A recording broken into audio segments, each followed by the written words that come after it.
pasal 23, kalau 21 mungkin untuk orang pribadi, 22 atas import, atas penyerahan, atas penjualan juga bisa di situ muncul. Kemudian ada juga pencatatan terkait dengan PPh final di situ ya, apabila memang wajib pajak dikenakan PPh final. Oke, selanjutnya di slide nomor 4 itu cerita mengenai bagaimana angsuran pasal 25 dicatat, ya kan tadi yang saya sampaikan. Tapi menurut saya bagaimana teman-teman membuat logika bahwa uang muka pajak itu harusnya masuk di posisi aset, ya, dari kas kemudian bergeser ke aset lainnya, kan gitu kira-kira nanti. Itu yang mohon dipahami. Kemudian terkait dengan pemotongan pemungutan, tadi saya sudah jelaskan juga, di slide nomor 5 itu berbicara bagaimana mencatat pajak yang dipotong oleh dipungut oleh pihak lain, kan begitu kira-kira. Bagi si pemotong, akan mencatat sebagai kewajiban karena dia menerima uang atau memegang uang atau memotong uang pihak lain untuk nanti disetorkan ke kas negara. Namun demikian bagi pihak yang dipotong, itu menjadi uang muka. Nah, dalam beberapa kasus pengalaman saya, teman-teman jangan sampai kebingungan, tidak bisa membedakan, mohon bisa dibedakan antara kewajiban memotong dan kewajiban dipotong. Nanti yang penting. Kenapa? Karena untuk wajib pajak badan orang pribadi nanti juga akan sama. Ya, pada saat yang bersamaan ada kalanya perusahaan harus memotong. Dia menyewa mesin misalkan, dia akan memotong PPh pasal 23. Tentunya itu menjadi kewajiban dia dan akan menyetorkannya ke kas negara, memotong PPh 23 atas pembayaran royalti, memotong PPh pasal 23 atas pembayaran bunga misalkan. Atau jasa yang termasuk di PMK 141, semua jasa dilakukan pemotongan, jasa konsultan, dan lain sebagainya. Namun di sisi yang lain, pada saat yang bersamaan juga, perusahaan akan dipotong oleh pihak lain. Ya, kalau import ya dipungut oleh bea cukai, kalau menjual ke bendaharawan akan dipungut oleh bendaharawan pemerintah, kalau menjual ke BUMN akan dipungut oleh BUMN. Begitu juga kalau menerima penghasilan berupa hadiah penghargaan, royalti, dividen tadi, maka akan dipotong oleh pihak lain. Sehingga catatannya akan berbeda. Kalau yang PPh pasal 22 atau 21, 22, 23, 24 yang dipotong pihak lain itu akan dicatat di uang muka pajak sebagai bagian dari aset perusahaan, sedangkan lawannya itu adalah kewajiban memotong menjadi kewajiban perusahaan dan akan menyetorkan ke kas negara. Untuk kewajiban memotong akan dilaporkan di SPT massa, ya. Namun di sisi lain, untuk kewajiban dipotong akan diklaim nanti di SPT tahunan PPh badan atau PPh orang pribadi, tergantung yang mana yang mereka kewajibannya atau subjek pajaknya. Itu yang bahkan karena beberapa kali saya menemukan adanya kekeliruan di sana, ya. Terlebih lagi teman-teman yang sudah lulus pun kadang-kadang terlupa, tidak bisa membedakan. Hati-hati di pasal 22, ya. Teman-teman harus ingat bahwa ketika dulu belajar pasal 22, khususnya importir adalah orang atau pihak yang dipungut, ya. Yang memungut adalah bea cukai atau bank persepsi. Sehingga kenapa PPh pasal 22 import itu hanya diklaim atau dikreditkan di SPT PPh badan. Tetapi tidak wajib SPT massa pasal 22. Mohon diingat. Tidak wajib SPT massa pasal 22. Kenapa? Karena semua SPT massa 21, 22, 23, 4 ayat 2, pasal 15 itu adalah kewajiban pihak yang memotong atau memungut. Ya, mudah-mudahan semua punya pemahaman yang sama. Sampai di situ, kira-kira ada komentar?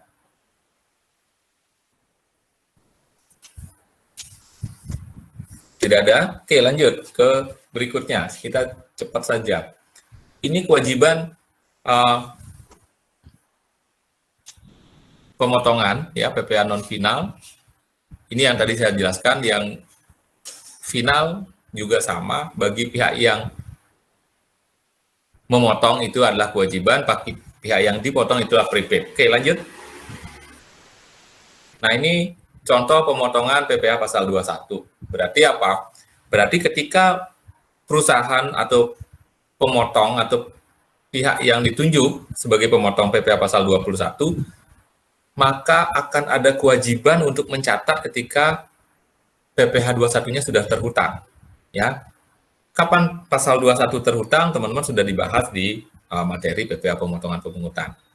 Selanjutnya, kita lihat apa saja yang harus dicatat ketika perusahaan membayar atau melakukan transaksi terkait dengan objek PPh pasal 21. Dalam hal ini sesuai dengan objek pemotongannya apa. Di sini diberikan contoh terkait dengan pembayaran kepada pegawai tetap.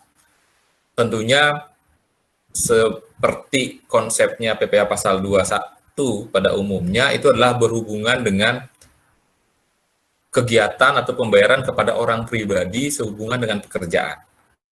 Jadi setiap akan melakukan pembayaran atau pembebanan PPh pasal 2 objek PPh pasal 21, maka si pemberi kerja atau pihak yang melakukan pembayaran akan mencatat beban di debit, kemudian apa kewajiban yang harus dilakukan oleh perusahaan atau pemberi kerja tersebut. Kalau memang misalkan akan memotong PPh pasal 21, berarti itulah kewajiban pemotongannya. Atau akan memotong dari gaji untuk disetorkan ke dana pensiun, berarti itulah menjadi kewajiban dia. Silahkan teman-teman dibuat logika akuntansinya supaya punya gambaran dan tidak terjadi kekeliruan di situ. Itu kira-kira. Terus lanjut. Satu lagi lanjut, ini contoh perhitungannya. Silakan teman-teman lihat jurnalnya. Dan selanjutnya. Nah, sebelumnya ya. Ini ditunjukkan bahwa bagaimana pemberi kerja mencatat ada iuran, pensiun, tunjangan hari tua, ada asuransi kecelakaan, asuransi kesehatan, dan segalanya. Mudah-mudahan ini bukan merupakan hal yang sulit bagi teman-teman. Kemarin ada yang menanyakan bahwa, Pak, dalam kasus ini iuran pensiun adalah hutangnya itu 13.880 di kredit. Padahal di debit itu hanya 7.380. Selisihnya apa, Pak? Nah, selisihnya teman-teman lihat di informasi yang disediakan.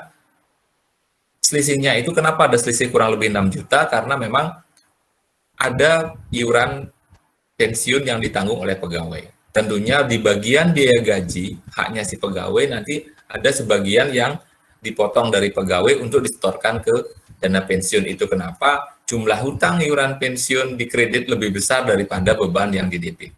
Karena ada biaya gaji yang disetorkan ke dalam kepada dana pensiunnya. Kenapa ada disetorkan? Karena ada sebagian dari iuran pensiun dan tunjangan hari tua yang dibayar atau ditanggung oleh pegawai. Itu kira-kira, mudah-mudahan dari kelas ini udah semua memahami itu. Oke, lanjut.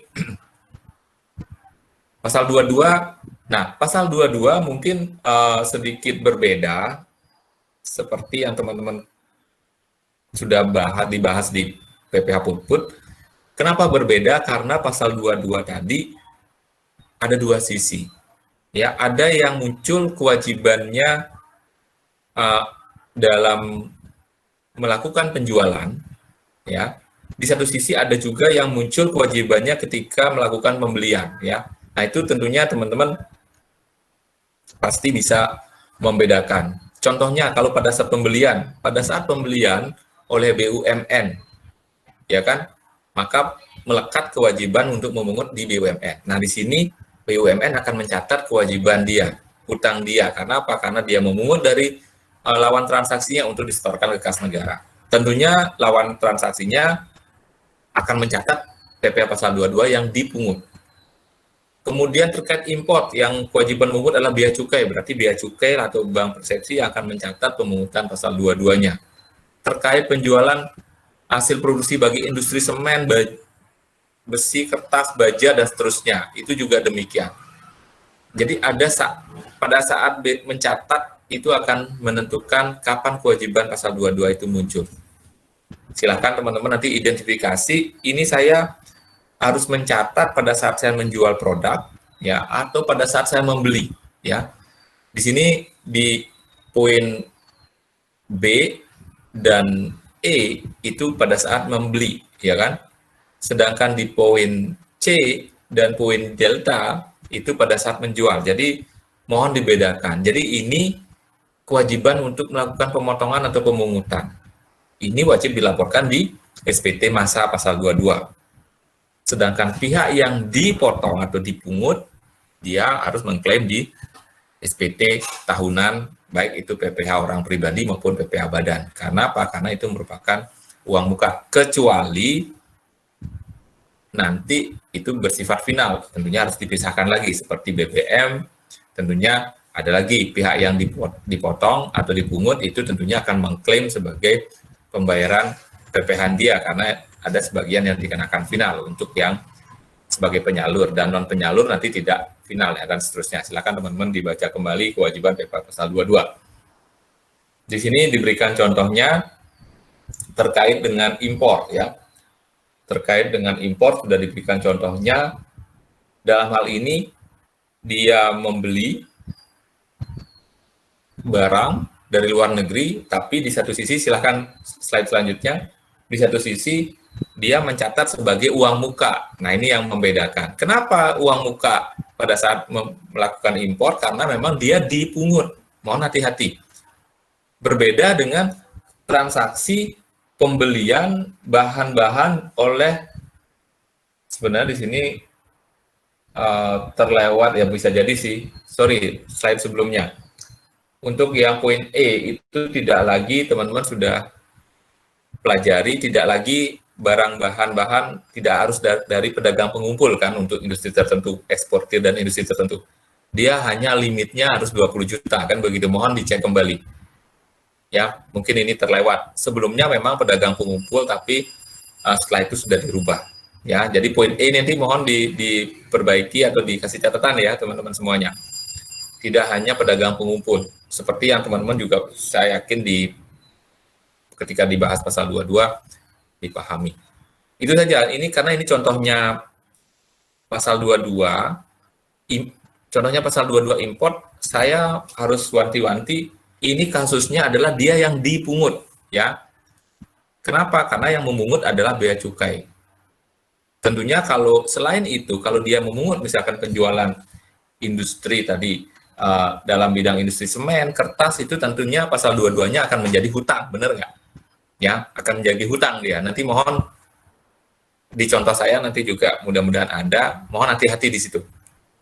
Kalau ini contohnya adalah dipungut, ya, kurang pas harusnya ditaruh di sini, tapi ya mungkin terlewat. Ya, itu yang terbalik-balik. Makanya nanti teman-teman, saya sempat dalam tanda petik kecewa ketika teman-teman sudah bekerja, kemudian ada yang menulis pasal 22 impor itu dibuat SPT masanya oleh importir. Nah, itu salah besar ya. Hati-hati. Sebagai pemeriksa, nyusahin gitu kira-kira. Karena apa? Ketika ada SPT masa itu harus ditetapkan. Padahal SPT masanya ini keliru gitu. Karena SPT masa 22 untuk impor, PT Amanah tidak perlu bikin SPT masa pasal 22. Kenapa? Karena PT Amanah yang dipungut. Ya. Mudah-mudahan sampai di sini. Ini contohnya, ada yang komentar, silakan. Saya pernah mengalami ini soalnya, saya sangat kecewa gitu kira-kira. Kenapa? Karena saran itu dari teman kita gitu.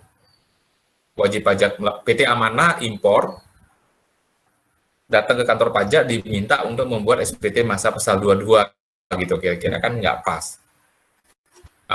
Dipungut gitu kira-kira, yang harus membuat ya bea cukai, dia harus mengklaim di SPT PPh badan. Itu fatal menurut saya. Mudah-mudahan nanti teman-teman, saya mohon dengan sangat untuk kasus ini mohon diingat, atas impor PT Amanah sebagai importir tidak perlu membuat SPT masa pasal 22 sekali lagi.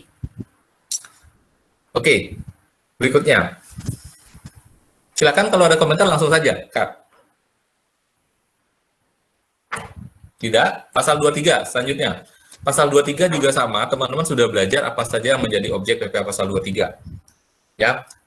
Di sini pasal 23 sebagai kewajiban untuk memotong.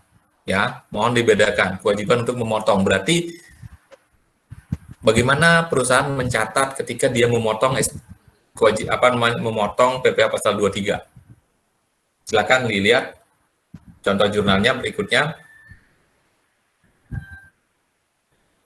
Di situ di slide berikutnya, di slide nomor 18. Nah, teman-teman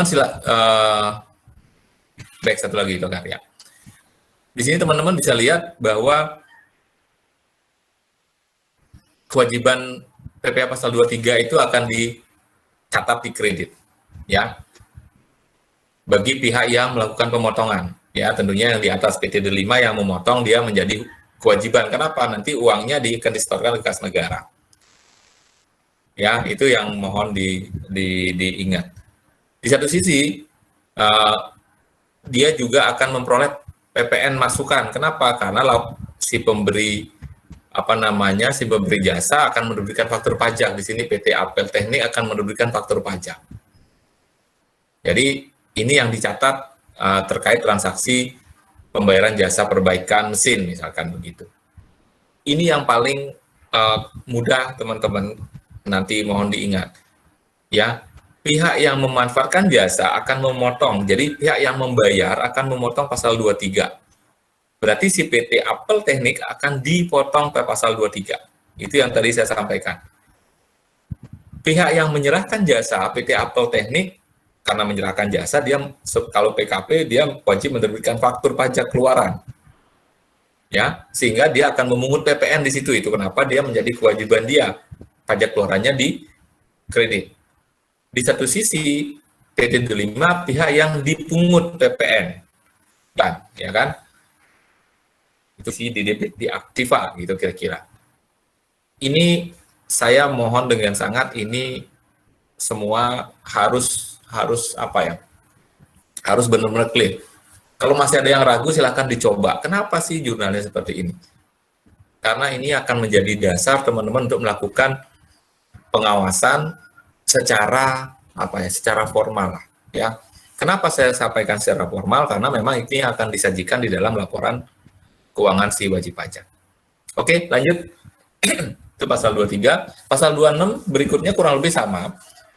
Hanya saja di sini yang penerimanya adalah subjek pajak luar negeri. Di sini dicontohkan di slide berikutnya, slide nomor 21 atau 22. Di sini dicontohkan ada pembayaran jasa ke luar negeri. Nah, di sini teman-teman diajak untuk mengingat kembali bagaimana setiap jasa yang dibayar ke luar negeri itu temannya adalah ada pembayaran PPN, jasa luar negeri ya, JKPLN. Nah, di sini itu yang dicatat. Ya, seolah-olah perusahaan memotong pasal 26, ya, sudah pasti sebagai pihak yang memotong. Di saat yang bersamaan juga perusahaan akan dipungut PPN gitu kira-kira. Tapi karena yang memungut adalah subjek pajak luar negeri, maka si PT Glodok ini yang melakukan semuanya. Di satu sisi dia harus punya kewajiban untuk menyetor PPN jasa luar negeri. Itu kenapa di kredit juga utang pajak PPN jasa luar negeri. Di saat yang bersamaan dia akan mengakui sebagai kredit pajak. Jadi di sini swalayan. Dia yang menyetor, dia yang mengkreditkan juga. Ya, saya yakin teman-teman sudah belajar di PPN terkait ini, tapi jangan sampai lupa. Ya, setiap jasa yang dibayarkan ke luar negeri dan setiap royalti BKP tidak berwujud yang dibayarkan ke luar negeri juga, itu sama. Dua-duanya harus ada PPN-nya yang harus disetor sendiri oleh pihak yang memanfaatkan. Ya. Kemudian yang kedua, terkait dengan kurs. Teman-teman saya yakin sudah paham untuk urusan komersial, akuntansi, kurs yang digunakan adalah kurs transaksi atau umumnya kurs setengah BI. Sedangkan untuk ngitung pajak, mau ngitung PPh 26, PPN, biaya masuk, itu semua ngacu ke kurs KMK. Jadi mohon jangan sampai keliru ya penggunaan kurs. Ya, di sini selisih kursnya bagaimana, Pak? Tidak ada penghitungan selisih kurs karena objeknya berbeda. Nanti yang dihitung selisih kurs adalah utang usahanya.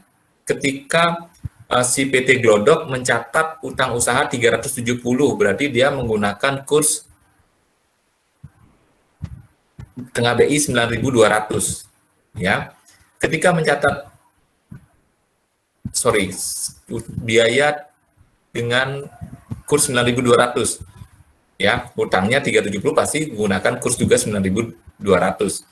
Nah, ketika nanti dia akan melunasi hutangnya, kursnya berapa? Itu yang dihitung selisih kursnya. Kalau misalkan pada saat pelunasan kursnya 9.100, berarti hutangnya turun, berarti dia catat laba. Karena kurs yang dicatat sekarang 9.200. Sebaliknya, kalau kursnya misalkan 9.250, dia akan mencatat rugi atas pelunasan hutang tersebut. Itu saya yakin teman-teman sebagian sudah belajar itu. Silakan nanti kalau yang lupa, silakan dicek kembali bagaimana menghitung selisih kurs gitu kira-kira. Oke, lanjut. Ada komentar sebelum lanjut? Sorry. Oke, ini sama ya. Kemarin ada yang menanyakan, Pak, bagaimana terkait dengan gross up, pilihan gross up ini? Saya sampaikan bahwa untuk pilihan gross up, untuk PPh pasal 26 itu tidak bisa dilakukan. Ya, karena apa? Karena PPh pada prinsipnya kan tidak bisa dibebankan. Nanti teman-teman mungkin perlu juga diilustrasikan bagaimana gross up itu hanya mungkin sebenarnya di PPh pasal 21. Kenapa? Karena beban pajaknya memang digeser ke karyawannya. Untuk selain PPh pasal 21 sebenarnya gross up itu dalam tanda petik semu gitu. Apalagi PPh pasal 26 semu sekali. Kenapa? Karena nanti akan berpengaruh kepada jumlah PPN-nya. Nah, kemarin ada kasus bagus ya rekannya menanyakan, Pak, bagaimana dengan gross up PPh pasal 23? Kalau tidak salah kemarin yang dicontohkan adalah PPh pasal 23 mau di gross up. Ya, di gross up kalau tidak salah dia gunakan kasus di latihan saya, latihan jurnal itu, dia gunakan gross up biaya PPh pasal 23 kalau nggak salah di posisi 99 juta. Kemudian materialnya 50 juta gitu kira-kira. Silakan teman-teman dicatat 99 juta belum termasuk PPN, sekali lagi belum termasuk PPN. Kemudian di dalam 99 juta itu ada 50 juta itu material. Bagaimana kalau di gross up, ya kan?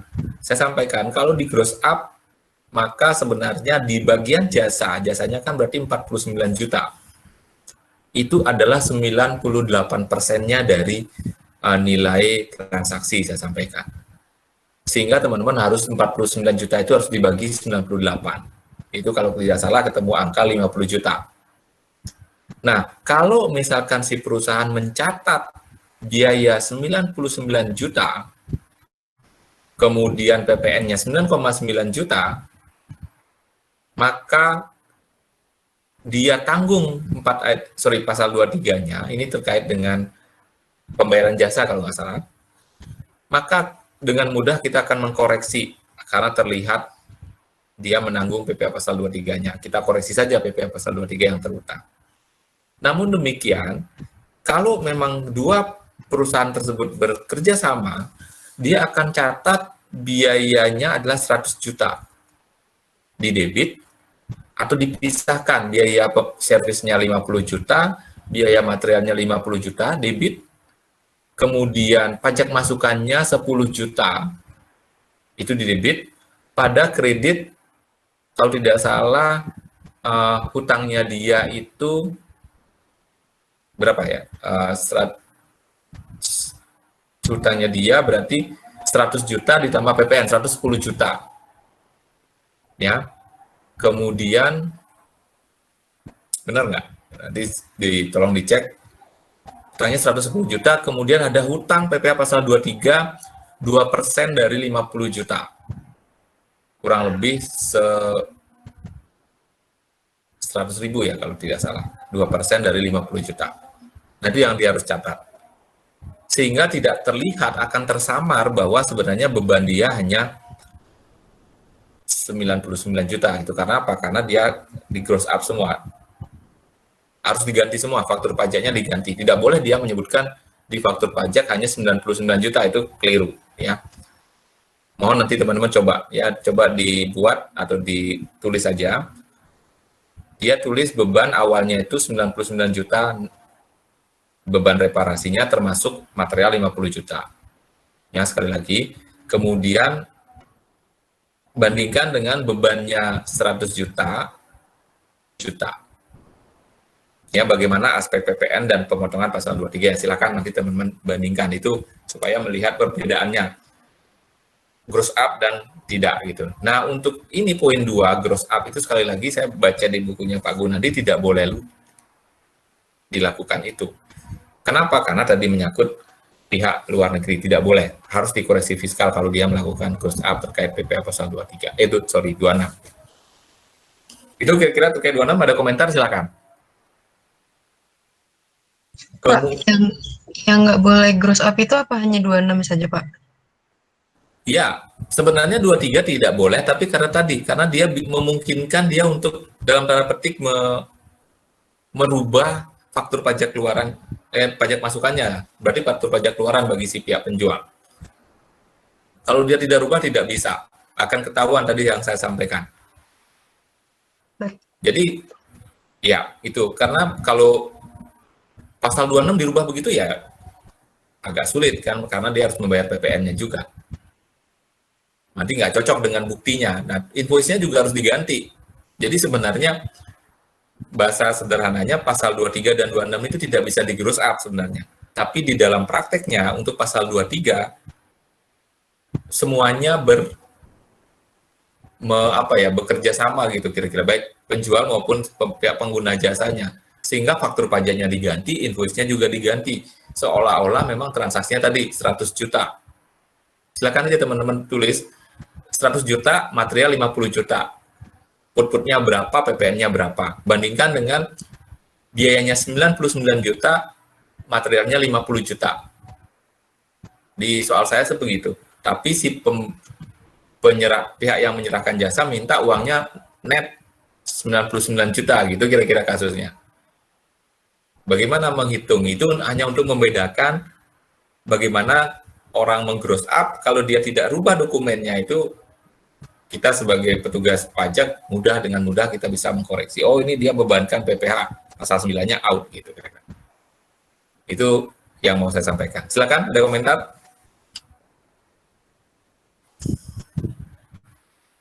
Oke.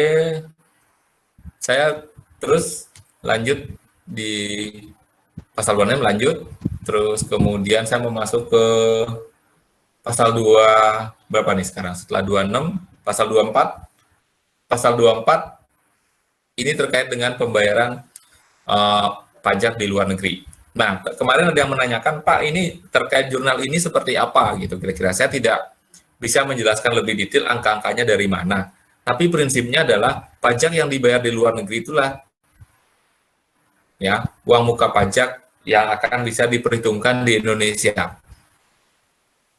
Ya, bisa diperhitungkan di Indonesia. Apabila terjadi misalkan pengkreditan yang kurang, misalkan dia membayar pajak di luar negeri 100 juta, tapi hanya bisa diperhitungkan di Indonesia 80 juta misalkan, tentunya selisihnya itu merupakan beban, ya beban yang tidak bisa dibebankan, artinya beban secara komersial, karena dia sudah bayar tapi dia tidak bisa perhitungkan, gitu kira-kira. Tapi itu dibebankan secara akuntansi, secara fiskal ya tetap tidak bisa, karena itu merupakan pembayaran pajak, kan begitu, seperti yang teman-teman sudah pelajari. Itu dia terkait dengan PPh pasal 24. Nanti silakan teman-teman coba, kalau ada menghitung pasal 24 kan teman-teman sudah bisa tadi. Kalau lupa pun silakan baca saja mana yang lebih kecil gitu. Karena apa? Karena pada prinsipnya yang di Indonesia adalah pasal 24 itu adalah bagaimana penghasilan luar negeri, penghasilan itu luar negeri kita terapkan tarif yang di Indonesia, kan begitu. Kalau di luar negeri dia dikenakan pajak 20%, sedangkan di Indonesia dia kena tarif 25%, saya yakin dia harus membayar 5% di Indonesia. Sebaliknya, kalau di Indonesia tarif badan 25%, di luar negeri dia membayar misalkan 30 atau 35%, maka selisihnya tidak bisa diklaim di Indonesia. Itu saja prinsip dasar menurut saya yakin juga teman-teman sudah memahami itu. Kalaupun lupa silakan dibaca kembali. Belum juga ingat silakan nanti di pertemuan berikutnya kita diskusikan ya. Yang sudah bisa sharing ke yang belum. Kalaupun memang nggak tahu siapa yang belum, silakan nanti di WA grup teman-teman silakan tanyakan. Selanjutnya terkait pasal 24 Kemudian terkait 4 ayat 2 kurang lebih sama karena terkenal. Ini yang ditanyakan juga kemarin, pihak yang menyewa dipungut PPN kemudian tetapi bayarnya tetap 50 juta. Di sini konteksnya adalah pihak yang menyewa PT Makin Maju ini dia dipungut PPN 10% benar. Saat yang bersamaan dia juga wajib memotong 4 ayat 2 dengan tarif yang sama 10%. Itu kenapa kalau teman-teman lihat jurnal PT Makin Maju ini sama gitu kira-kira. Debit biayanya 50 juta. Dia bayar dipungut PPN 5 juta. Harusnya kan dia membayar 55 juta. Kreditnya kas banknya harusnya 55 juta. Namun karena pada saat yang bersamaan ketika dia membayar 50 juta, dia juga harus memotong 10% 4 ayat 2, maka dia juga tahan gitu kira-kira. Utang PPN 4 ayat 2-nya 5 juta. Nanti setelah dia menyetorkan 4 ayat 2-nya baru kelihatan, karena dia harus debit utang PPN 4 ayat 2-nya 5 juta dan kredit kas dan bank 5 juta. Itu kira-kira baru akan terlihat. Begitu juga bagi si pemilik gedung gitu kira-kira, kurang lebih sama. Ya, nanti teman-teman harus tambahkan di sini satu jurnal ketika si PT Makin Maju menyetor 4 ayat 2-nya. Di bawahnya untuk Semoga Maju juga tambahkan ketika dia harus menyetor pajak keluarannya. Ya. Ini terbalik di jurnalnya. Sorry, saya tidak terlihat nih. Mohon diperbaiki ya. Di sini 5 jutanya pendapatan sewa kan terbalik. Harusnya pendapatan sewanya 50, pajak keluarannya 5 juta ya. Ya mohon nanti diperbaiki ya semuanya jurnalnya. Terkait jurnal PT Semakin Maju. Tambahkan untuk yang PT Semoga Maju tambahkan jurnal satu lagi yaitu pajak keluaran pada debit, kas dan banknya kredit. Sedangkan untuk Makin Maju utang pajak 4 ayat 2-nya debit dan kas banknya kredit 5 juta. Ya, supaya lengkap jurnalnya. Itu kemudian yang terakhir terkait dengan perhitungan pajak di akhir tahun. Silakan untuk perhitungan pajak di akhir tahun. Terus satu lagi, ya. Yang slide 29 ya, yang terakhir. Perhitungan, nah ini dia, jurnal perhitungan pajak di akhir tahun. Nah, di sini teman-teman, ini selalu ditanyakan, saya tidak tahu, tapi teman-teman kadang-kadang kurang teliti. Ya, ingat bahwa ketika akhir tahun, untuk PPh Badan, ini yang dituju adalah PPh Badan. Ketika akhir tahun, berapa PPh Badan terhutang, jadi beban pajak ini itu artinya PPh Badan terhutang, khusus PPh Badan, dan berapa pajak yang dipotong yang dipungut oleh pihak lain. Ini kaitannya dengan PPh Badan sekali lagi. PPh Badan artinya terkait dengan penghasilan, terkait dengan impor, terkait dengan pajak penghasilan luar negeri, dan terkait dengan PPh pasal 25 yang dibayar selama Januari sampai Desember. Selisihnya bisa lebih, bisa kurang, bisa pas. Ya. Jadi kalau kurang dia harus punya hutang lagi untuk disetorkan di bulan April untuk PPh Badan. Sedangkan kalau lebih pun demikian, dia harus minta nanti di restitusi atau dikembalikan. Jadi mohon teman-teman bisa nanti membuat jurnal ini gitu. Itu gambaran saya terkait dengan jurnal PPh dan pemotongan pemungutan, dan di dalamnya juga ada terselip juga PPN karena merupakan satu kesatuan. Silakan kita mulai diskusi atau silakan, ada yang mau menyampaikan sesuatu, silakan.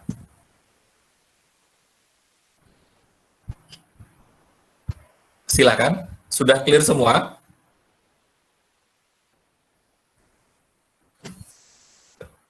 Kalau misalkan ini boleh melalui chat atau apapun, silakan teman-teman.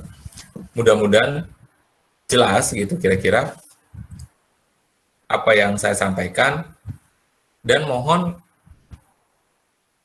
sebisa mungkin teman-teman sambil merefresh, mengulang kembali materi-materi pajak yang sudah dipelajari dari semester 1 sampai semester 5 gitu kira-kira.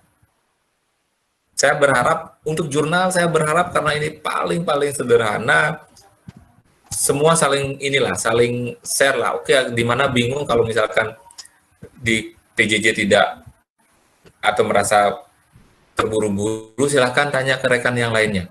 Saya selalu berharap jurnal ini tidak ada yang keliru. Ya, karena sangat-sangat bisa dibuat logika, hanya perlu latihan saja. Kalau sudah lama nggak belajar akuntansi, itu perlu latihan saja. Silakan, ada yang komentar?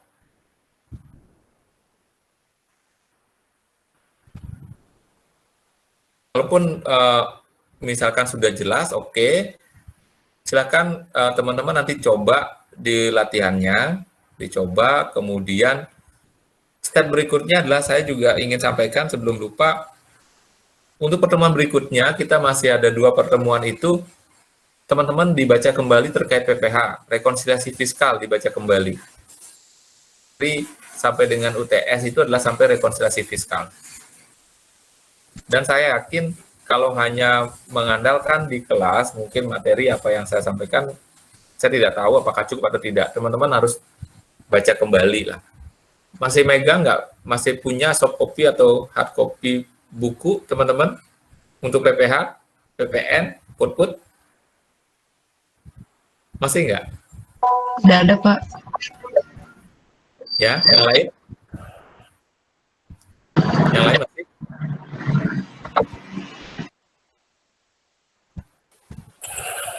Yang lain gimana?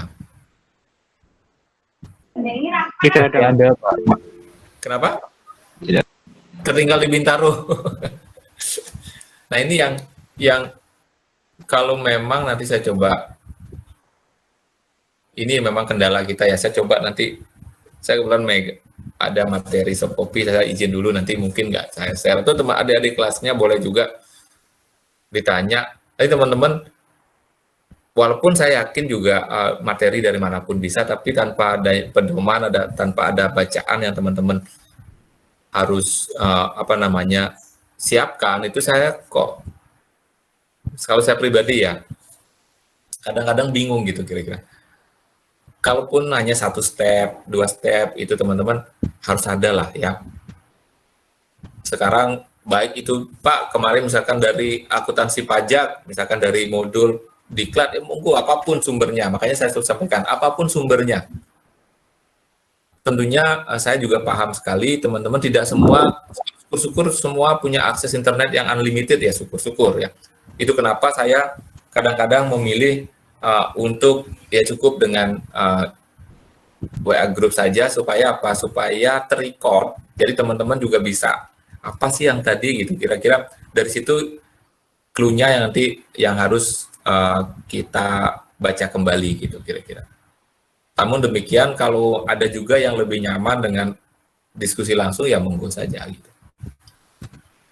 Karena ya saya kalau di Jakarta saja atau Tangerang saja seringkali terkendala untuk internet. Saya kemarin Sabtu Minggu itu agak ada jaringan saya. Apalagi yang di daerah gitu, yang hanya pilihannya mungkin terbatas ya kan. Ya tapi teman-teman tetap harus semangat, harus diantisipasi, terutama kalau pas ujian gitu, kira juga harus dipertimbangkan. Kalaupun ada yang terkendala, mohon disampaikan gitu untuk kita cari solusi bersama. Ya jangan sampai nanti pas mau kirim jawaban atau apa teman-teman terkendala, ya mohon, namanya terkendala jaringan ya, kirim kabar pun tidak bisa kan begitu. Itu yang kadang-kadang saya sendiri kadang-kadang kasihan juga untuk beberapa rekan-rekan. Tapi mudah-mudahan sih semua sudah punya, belajar dari semester kemarin, punya cara untuk mengantisipasi itu. Silakan yang lain. Mau via chat juga boleh, atau via WA group juga boleh, saya masih buka sih. Silakan. Ya, silakan. Ya, boleh.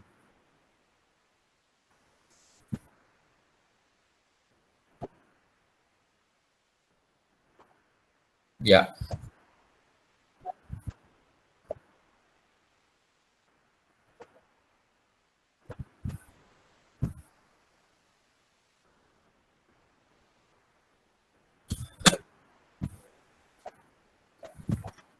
Oke.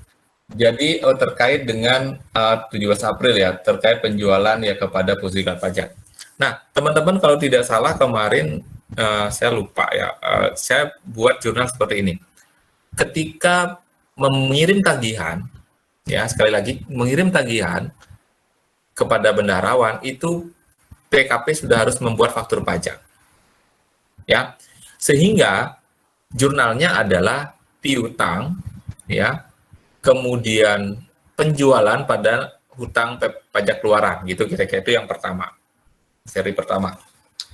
Nah, ketika dibayar atau dilunasi oleh Pusdiklat, berarti kan rekanan ini menerima uang kas atau bank debit pada PPN dipungut pemungut pajak dan PPh pasal 22 di penyerahan kepada pemungut, baru pada kreditnya adalah piutang usaha gitu.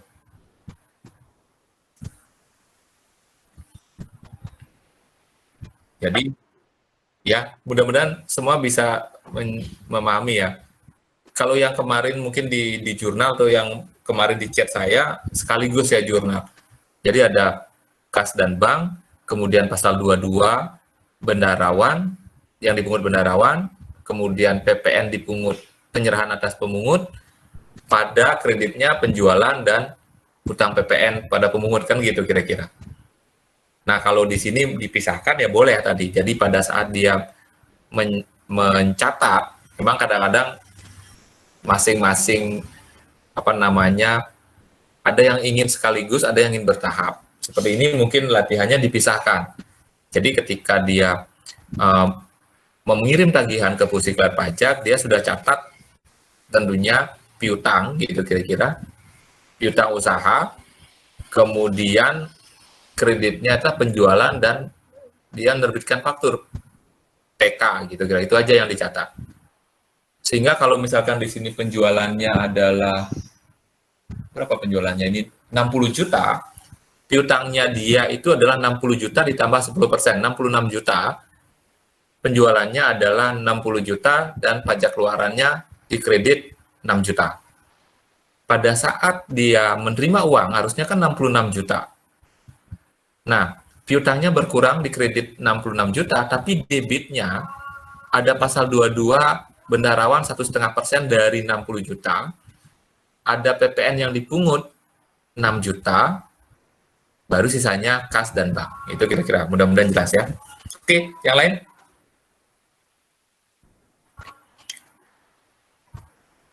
Satu hal lagi teman-teman, kalau kita diskusi, silahkan teman-teman dirangkum mulai dari pertemuan pertama sampai dengan hari ini.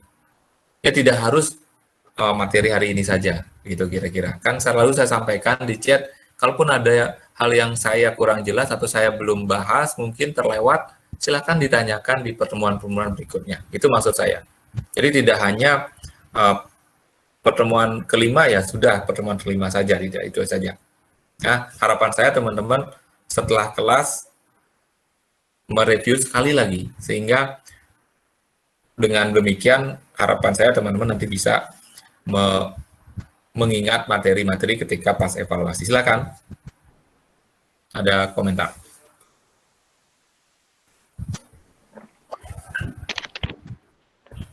Izin bertanya, Pak. Silakan. Mungkin akan sedikit berada di luar materi. Untuk insentif pajak ini apakah memengaruhi jurnal atau tidak ya, Pak? Karena seperti yang kita ketahui adanya PMK mengenai insentif pajak COVID-19 itu kan ada beberapa insentif yang ada kaitannya dengan PPh pasal 21, 22 impor, terus juga ada pasal 25 sama UMKM. Itu kira-kira apakah mengaruhi atau tidak gitu? Ya, baik teman-teman. Tentunya mempengaruhi. Pasal 21 misalkan itu ditanggung pemerintah. Dipotong dari pegawai, sekarang dia nggak potong, malah dibayarkan ke pegawai. Kan begitu kira-kira. Seperti apa? Kalau sebelumnya teman-teman tadi lihat jurnal PPh pasal 21, ada hutang PPh pasal 21 yang harus akan begitu. Sekarang utang pasal 21-nya didebit, distorkan bukan ke kas negara, tapi distorkan kepada si pegawai, kan gitu nanti. Tetap akan mempengaruhi. Terkait dengan pasal 22, pasal 22 import dibebaskan, misalkan begitu. Itu juga berpengaruh. Ya. Tapi kalau misalkan hanya PPN dikembalikan lebih awal gitu ya tidak ada pengaruh. 25 dikurangkan 30% ya tidak pengaruh. Kenapa? Karena hanya mempengaruhi jumlah angsurannya saja ya, kas banknya berubah. Jadi kalau di sini, kalau yang pasal 21 langsung berpengaruh dia. Kenapa? Karena ada pasal 21 ditanggung pemerintahnya tadi. Jadi nanti itu juga akan berdampak kepada jurnal di akhir tahun. Karena pasal 21 ditanggung pemerintahnya kan harus dimunculkan juga oleh si pemotong. Jadi pemberi kerja harus mencatat juga nanti pelunasannya dia itu tidak kas dan bank, dalam arti PPh terutangnya sama, tapi yang disetorkan itu berbeda gitu kira-kira. Kenapa? Karena ada pasal 21 yang ditanggung pemerintah. Walaupun dari sisi cash flow sama saja, karena kan dulunya dia nyetornya ke kas negara, sekarang nyetornya ke pegawai gitu. Tapi penyajiannya yang sedikit berbeda karena dia harus memunculkan PPh pasal 21 ditanggung pemerintah. Gitu kira-kira. Termasuk untuk pegawai-pegawai yang PPh 21-nya ditanggung oleh pemberi kerja, ya kan? Kalau dulu PPh pasal 21 ditanggung pemberi kerja tadi sama, yang uangnya dibayarkan kepada pemerintah. Sekarang uangnya dibayarkan ke pegawai. Ya secara keseluruhan mungkin tidak kelihatan karena dari sisi cash flow juga tetap uangnya keluar gitu kira-kira. Kecuali dari sisi substansi dia harus nambah pasal 21 ditanggung pemerintah. Kalau pasal 25 pengurangannya berarti dia hanya mengurangi dari kas keluarnya saja gitu, fasilitas itu. Itu saja sih menurut saya. Silakan. Terima kasih, Pak. Ya, sama-sama.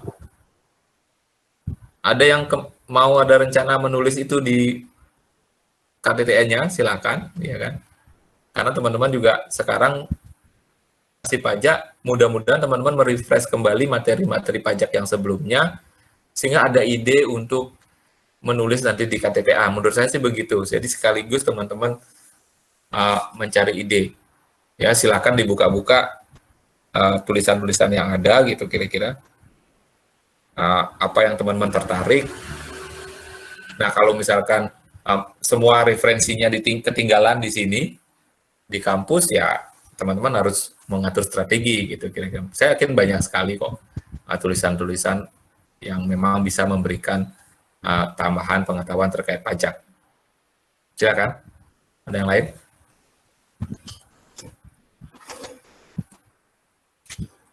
Membeli emas batangan. Di satu sisi BUMN harus memungut 4 ayat 2, pasal 22 atas pembelian bahan terkait dengan industri dan lain sebagainya, sedangkan untuk si produsen emas batangan dia juga harus memungut pasal 22. Nah, saya sampaikan bahwa ketika misalkan nanti bagi si produsen emas batangan sudah menjadi kewajiban dia untuk melakukan pemungutan pasal 22. Sedangkan bagi lawan transaksi, kalau memang BUMN dan itu pengeluaran itu berhubungan dengan kegiatan usaha, itu tentunya dia juga harus memungut pasal 22. Keduanya melakukan kewajibannya masing-masing.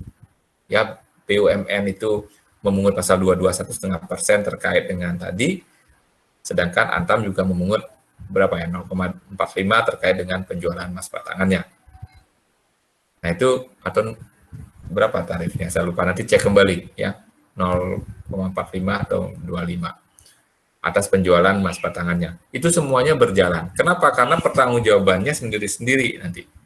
Si produsen emas batangan dia akan mempertanggungjawabkan kewajiban dia ketika menjual emas batangan.